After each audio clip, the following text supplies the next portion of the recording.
Mga kabukid, sa video na to, pag-uusapan natin ang 7 benepisyo ng seaweeds.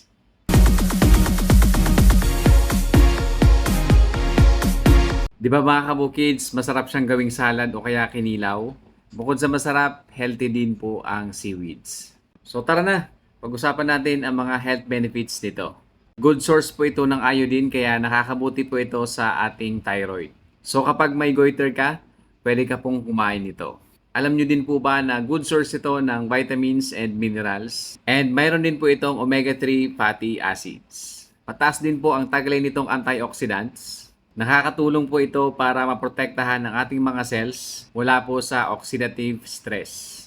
May taglay din po itong fiber na nakakatulong po sa kalusugan ng ating tiyan at bituka.